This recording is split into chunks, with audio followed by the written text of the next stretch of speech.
আমার মনে হয় আমি ভাবি আর কি, একা একা ভাবি যে আল্লাহ যে 5 বার আমাদেরকে ডাকেন, মনে হয় আল্লাহ এই কথা মনে করেই ডাকেন যে বন্দা এসা পড়া ঘুমায় গেছিস, ফজর অনেক লম্বা সময় হয়ে গেছে, তুইও আমার সাথে কথা বলস না, আমিও বলি না, একটু উঠা আয়, তুইও বল আমিও বলি, একটু উঠা আয় ঘুমের থেকে। আমার মনে হয় এই জন্য ফজরে ডাকেন যে লম্বা সময় হয়ে গেছে, তোর সাথে তুই ঘুমের ঘরে ছিলি, কথাবার্তা তোর সাথে হয় না, তুইও বলস না আমিও বলি না, একটু ঘুমের থেকে উঠা আস, তুইও বল আমিও বলি। কেন নামাজে তো কেরাত আছে, কেরাত তো আল্লাহর কালাম।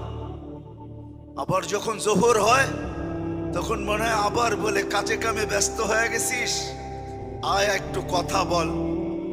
আল্লাহর জন্য তো ওই শব্দগুলা ব্যবহার করা যায় না, নাইলে মনে হয় ব্যবহার করতাম যে আয় কাজে কামে ব্যস্ত হয়ে গেছিস, লম্বা সময় হয়ে গেল, 3-4 ঘন্টা কথা বলিস না আমার সাথে, আয় না, রাগের কি ব্যাপার আছে, একটু ছুটায় জোহরে আয়, আমার সাথে একটু কথা বলা যা, শোনায় যা, তুই কেমন লাগে, তোর কি দরকার, একটু শোনায় যা।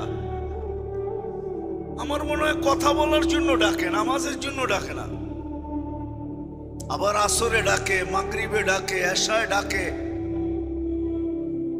আবার যখন এশায় ঘুমায়া যায় তো বন্দা ভাবে যে আমি তো বিছনায় চলে গেলাম, কিন্তু আল্লাহ বলে না, তুই বিছনায় যাস নাই, এশা পড়ছিস মানে অর্ধেক রাত পর্যন্ত তুই আমার কাছেই আসস। তুই যদিও ভাবস তুই বিছনায়, কিন্তু আসলে তুই বিছনায় না, তুই আমার কাছেই আসস অর্ধেক রাত পর্যন্ত। আবার যখন ফজর পড়ে বাকি অর্ধেক বাকি রেখা লাভটা কি, পুরাটাই আমার কাছে লেখা দিলাম, যদিও বিছনায় ছিল। মনে হয় এই জন্য নামাজ।